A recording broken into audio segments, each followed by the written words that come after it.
It's the resting bitch face.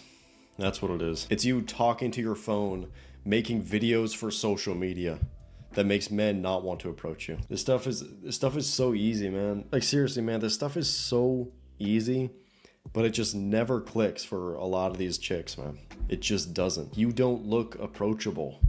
A lot of these women, they'll just sit there on their phones, just sucked into social media, whatever they're doing, with an uninterested, boring expression. There's no intrigue outside of your looks. There's no opening. I just spent the day with my ex-boyfriend and I came home and my husband made the most amazing steak sandwiches.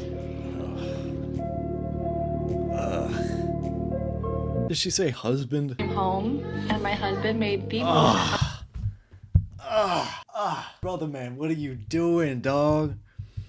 What are you doing, dog? You married this chick and she has the audacity to post it on social media? Oh, bruh. It's killing me, dude. Nah. She spends the entire day with her ex and your thought process is, oh, well, let me make her food. I'm gonna make her all happy. Like, oh my God, bro. That is like the epitome of my wife has a boyfriend mentality. The only time having a boyfriend is worth it is when he is able to fully support you and pay all your bills. I said it. Yeah, you said it.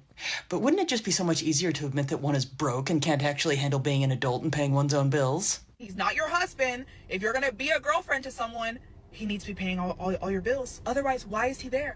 What is his purpose? Well, I could think of several reasons actually, but what do I know?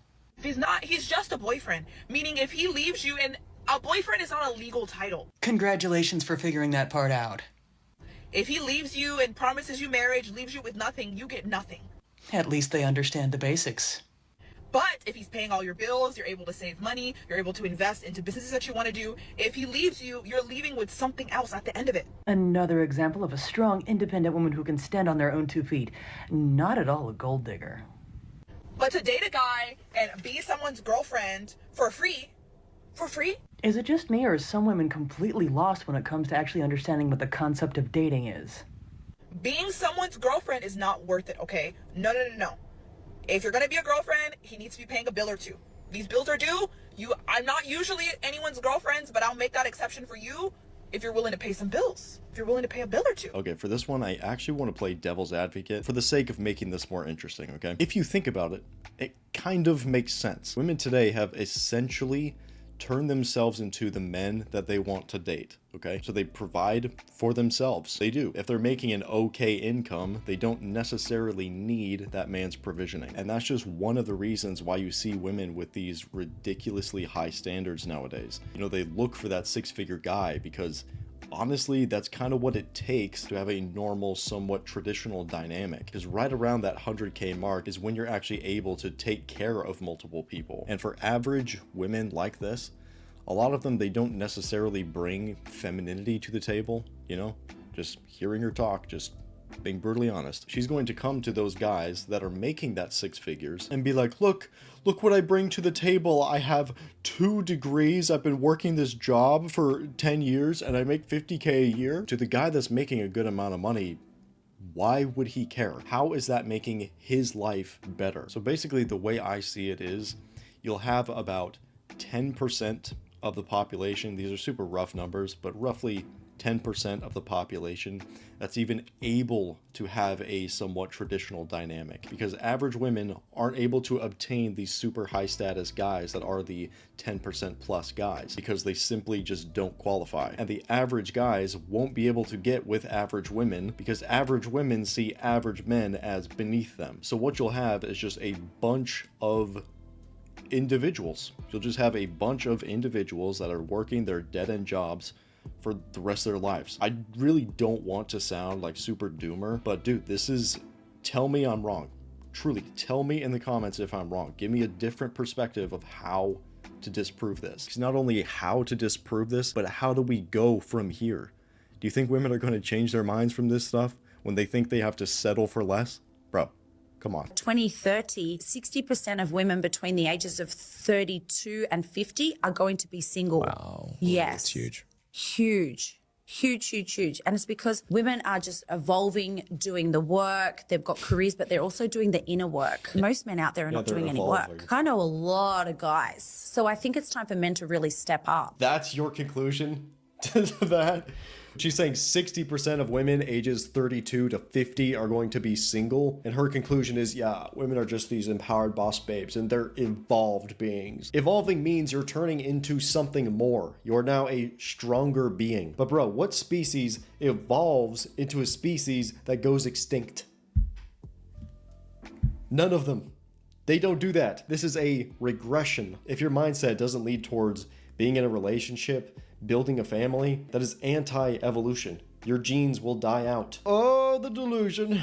The delusion never stops. So this is my first video, and I don't normally do stuff like this, but I'm thinking out loud, so I kind of just wanted to share my thoughts with people and get everyone's opinion on things. Okay.